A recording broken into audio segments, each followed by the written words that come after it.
What is going on, everybody, and welcome to the video. So it looks like I picked one of the worst weekends to go away. For those of you guys who do not know, I was in Boston this past weekend, and on Friday there was a big blowout of not only Smash Ultimate news when it comes to our boy Sora and his chances of making it in, but there was also the quote-unquote leaked Kingdom Hearts Remind trailer. I didn't know that it was a leaked trailer until like hours after I posted my reaction, and since I don't actually show the trailer, I feel like that's okay. I mean, no disrespect to Nomura, Square Enix, Disney, or whatever, but I just left it up, and also I just thought it was funny since I literally recorded my reaction in a car.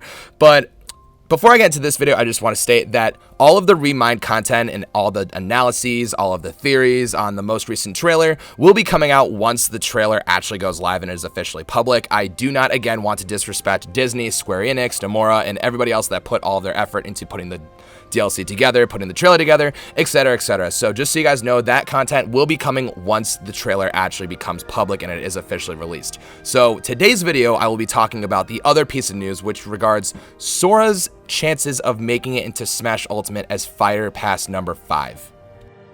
Now, I've actually wanted to make a video discussing all the Smash news that's been going on over the past couple of weeks, because let's be honest, if you guys are part of the leak community and you guys are keeping up with speculation and whatnot, there is a lot that has been going on, and it is insane. It seems like every day someone gets deconfirmed or someone posts a fake leak and they have to look into it, and then we don't know what's going on. So it's been very crazy. Every time I drop a script, I have to make edits, I have to make notes. So instead of making a video talking about all the fighters that got deconfirmed as a whole, I'm going to talk about the one character that I really care about, and that is Sora from the Kingdom Hearts series.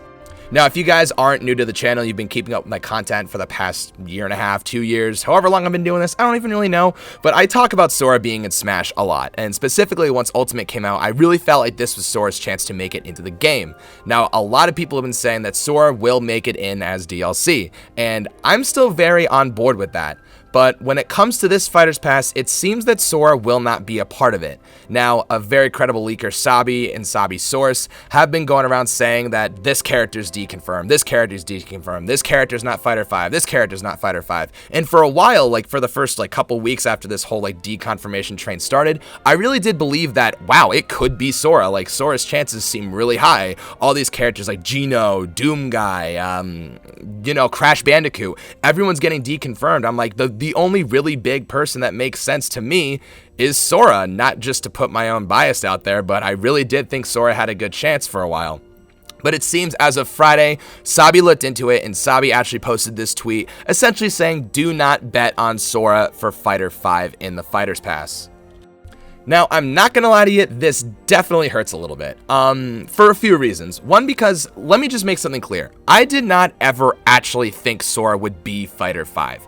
I thought that Sora, of course, could be a great end to the Fighter's Pass, but ever since Hero's inclusion being Fighter number 2 in the pass, it kind of didn't really make much sense to add Sora, since of course he is technically a Disney character, but he does have ties to Square Enix, and since we have Hero being the Square Enix rep in this Fighter's Pass, having two Square Enix reps just never really made all that much sense to me.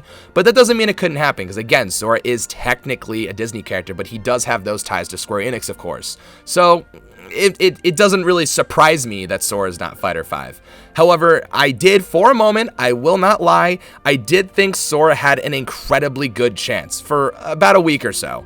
And then, with, like I said, with all these characters getting deconfirmed, all these big names, all these big people that could have been contending with Sora, I was like, okay, maybe Sora could make it this time. But that's just what I wanted. Of course, I wanted Sora to be Fighter 5. Of course, I wanted him to be revealed at potentially the Game Awards that's coming up in just a couple days.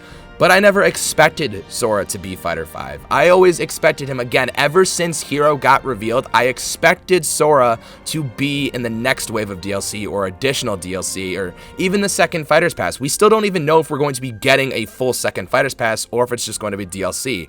Either way, it seems like Nintendo is on board with making more DLC, and that's great. Sakurai's on board with it, and that's great. Of course, he needs some rest, but that just shows what he's willing to do for the fans, am I right?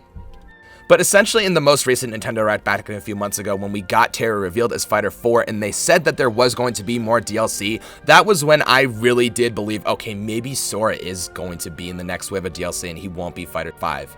Sakurai did say that he is trying to, and he's trying to please all the fans. He's trying to make everybody happy. He says that there isn't going to be another opportunity for him to represent this many legendary franchises and these legendary characters and these iconic faces and, you know, their franchises and their companies and just everything that has to do with celebrating the character and their series. And Sora, to me, needs to be a part of this. I really feel like Kingdom Hearts has made a name for itself. Kingdom Hearts is incredibly popular. It's incredibly well known, and it just seems like celebrating Kingdom Hearts and Smash is just great. Like I've said in previous videos, Kingdom Hearts is about crossovers. Smash Bros. Ultimate and Smash Bros. In general is a giant crossover. Sora is just, to me, perfect for the game. But that's just me as a Kingdom Hearts fan. That's me as a Sora fan. That's just what I want. And at this point, I really do believe that, hey, Sora could be Fighter 5. I mean, any of the deconfirmed characters could be Fighter 5. We don't know. I mean, and I'm not saying that I don't trust Sabi's source, but I'm saying that I do trust Sabi's source. I do think that Sabi's source knows who Fighter 5 is.